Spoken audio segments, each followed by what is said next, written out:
Let's play a game. You guess who used to work at the Gap? Kanye West.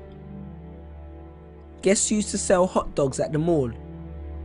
Eva Mendes. I heard President Andrew Johnson was a tailor, George Washington was a surveyor, Herbert Hoover was an engineer, Theodore Roosevelt was a rancher, and President Jimmy Carter was a peanut farmer. Hugh Jackman, who plays Wolverine, was a clown. But look who's laughing now. You know what I noticed about successful people? Successful people take a course of action which coincides with their belief or passion. Put your hand up if you work a 9 to 5, or 5 to 9, or just any job which you don't enjoy but takes up half your time. Well, hopefully in a couple weeks, months, days, years time, you'll be able to come back to this video, hear that first line, and keep your hand down. Because how many times have you visualized taking a pen from the manager's desk, or the one the cashier keeps behind the till, the one your supervisor places it strategically in their hair, or the one the security guard keeps behind his ear for extra intimidation, and writing your resignation? Because there's nothing wrong with making an honest living, but be honest, are you honestly living?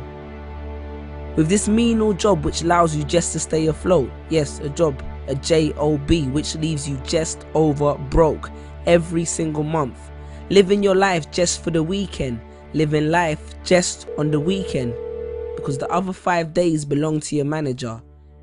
You see, there's a big difference between a job and a career. Because in a career, no matter how many hours you work, you do it because it's satisfactory. But in a job, you do it for a salary.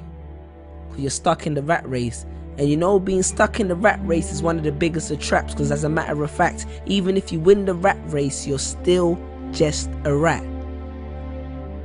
See, I understand the need to have a job temporarily, but pursue a career eventually. Because in my job, I used to sell at least 200 shoes a day, and none of that was ever reflected in my pay. One of my colleagues once made the company 5 grand in 1 month, and you know what he got? An email, a £20 discount voucher, and a complimentary lunch. And you think you're safe because your job is commission based, until you've been working there for 3 years and the secretary with the short skirt gets a promotion because her and the boss went for dinner real late. I'm sure you can relate. But wait, are we still happy with an extra week holiday and a raise in a salary? Perhaps we need more clarity. Let's look at the statistics. Because the Industrial Revolution was beneficial technologically, but it coerced a lot of people into factories for ridiculous salaries to benefit their families, and that shaped people's mentalities exponentially, and essentially it became the norm to work for someone else by the turn of the century. And I could have regurgitated facts and figures to support this, but I choose not to boast. Plus that would give them nothing to write about in the Huffington Post. Now in 3 years I've had 6 jobs, and that made me think that long term I could never be happy working one of these jobs.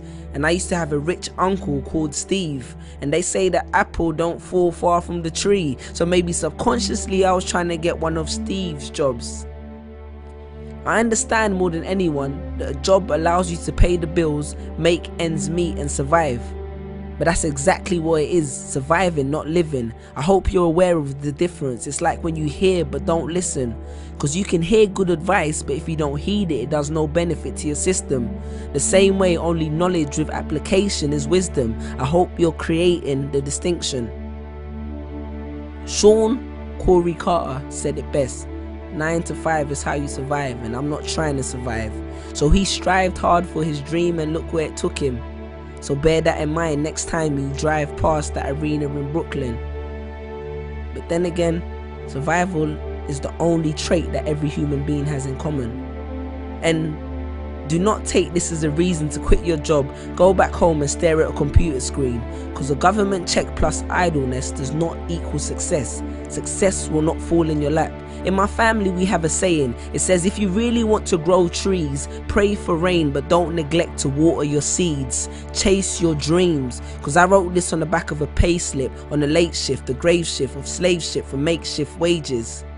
Google the term corporate sharecropping and you understand what I'm talking about. If somebody wants to do these jobs, then let them. And from the bottom of my heart, I respect them. Because I once met a garbage man who was the happiest man that I've ever met. But don't become a slave to a paycheck. Because a job is a safe net. The condom which the system uses to screw you, and none of us would be here if everyone practiced safe sex. Stand tall. And if you're not sure if you're building someone else's dream, maybe this will help. Jerry Giles said, "You will recognize your own path when you come upon it, because you will suddenly have all the energy and imagination you will ever need."